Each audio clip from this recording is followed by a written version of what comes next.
आपको क्या बीमारी है किसी को मत बताओ, उसके उल्टे रिजल्ट आएंगे समाज में। लोग क्या क्या जो तुमसे भुरसे बैठे जले बैठे हैं, जो तुम्हें देखना चाहते हैं मरते गिरते दुखी, वो तो मजा आ जाएगा उनको, तो मजा आ जाएगा महाराज। बैठे बिठाए उनको रसगुल्ला मिल गया।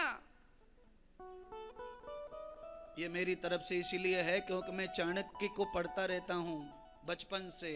वो बता के गए मुझको, इंद्रदेव बताना आश्रम पे लोग आएंगे कथा में तब बताना उनको।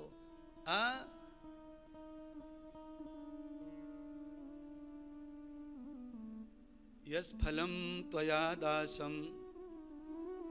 राजन, भगवान कृष्ण का ध्यान करो और उनकी ही कथा श्रवण करो। अब तुम्हारे पास कोई चारा नहीं बचा है, कोई जरिया नहीं है, जीवन में कुछ अंश नहीं है तुम्हारे पास। अब तो केवल जितना समय बचा है उतना उनका चिंतन मनन ध्यान करो और कथा श्रवण करो। अपनी इंद्रियों को पूर्णतः परमात्मा में लगा दो, अब तब ही तुम्हारा कुछ अच्छा हो सकता है, अन्यथा तो तुम्हारा सब बिगड़ ही गया है। राजा ने भी सोच लिया कि अब कुछ बचा ही नहीं है, तो जो महात्मा कहे अब वही करते चलो, वही करते चलो। आप भी समझ लो, आप मुझे सुखदेव मत मानो, कोई बात नहीं, इंद्रदेव मान लो, पर देव तो लगा हुआ है मेरे नाम में भी। आप चक्रवर्ती राजा परीक्षित नहीं है, कोई बात नहीं है, पर घर के आंगन के चारों कोनों में तो तुम्हारा ही राज्य चल रहा है। कम से कम सुनाने वाले को अपन जितना बड़ा मान लेते हैं उतना ही अपना भला होना शुरू हो जाता है।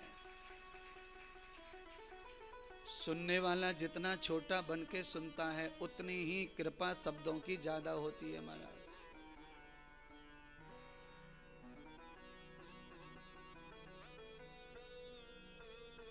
सुखदेव जी ने कहा, राजन अब ज्यादा दुखी होने की जरूरत नहीं है। क्यों? जन्म के बाद मरण सत्य, उससे कोई नहीं बचेगा, न मैं, न जगदीश, न शिव, न कोई और। जिसने भी चमड़ी का शरीर धारण कर लिया उसे मरना ही है।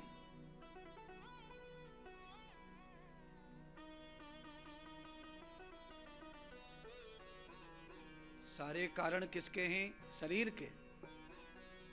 अगर ये काया न मिली होती तो हमारी जिंदगी में कोई पाप ना होता, कोई दुख ना होता, कोई क्लेश ना होता, कोई आकर्षण ना होता, कोई ईर्ष्या ना होता, कोई दुश्मनी ना होती, कोई झगड़ा ना होता, कोई कोर्ट कचहरी। ये सारा खेल शरीर का है, देह का।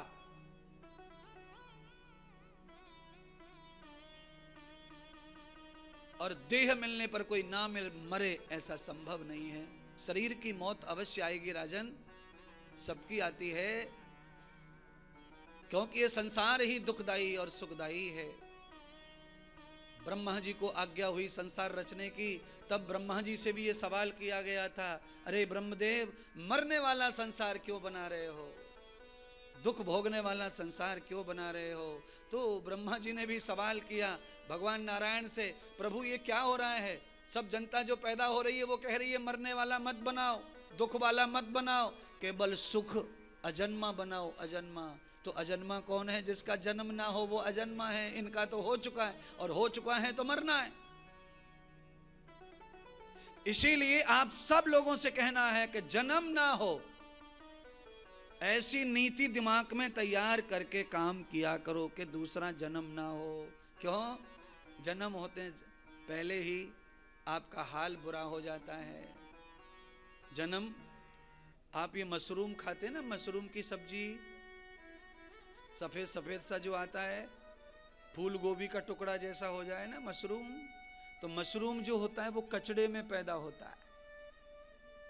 अब बिकता 300 रुपए किलो है, पर उसको पैदा करने के लिए आपको सब गंदगी इकट्ठी करनी पड़ती है, पूरी गंदगी, कई प्रकार की गंदगी पैदा करके उसमें उसका जन्म होता है। गंदगी का मतलब कचड़े से है मेरा, कूड़ा कचड़ा, गोबर काड़ा, पेशाब, बाथरूम, जो कुछ है सब मिला करके उसमें बैक्टीरिया पैदा करके फिर मशरूम लगाई जाती है, तब उसमें वो पनपता है, तब पैदा होता है। तो जैसे मशरूम कीमती तो है, पर पैदाइश उसका जन्म गंदगी में है। इंसान का जन्म कीमती तो है, अनमोल तो है, पर इसका जन्म मलमूत्र में है, मलमूत्र से है, सबसे पहले अपने को मलमूत्र का दर्शन करना पड़ता है, उसी द्वार से प्रवेश है, उसी द्वार से निकास है, अपना गंदे द्वार से जाना है, गंदे से ही आना है। ये बदकिस्मती है शरीर की, इसीलिए नको पाइजे शरीर अपलेला ते सांगते है महाराज।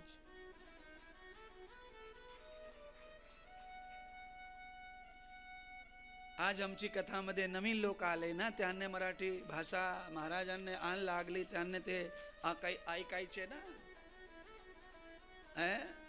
नवीन लोकांनी तो माहिती पडला पाहिजे ना कि महाराज 1 2 3 हो चुका है।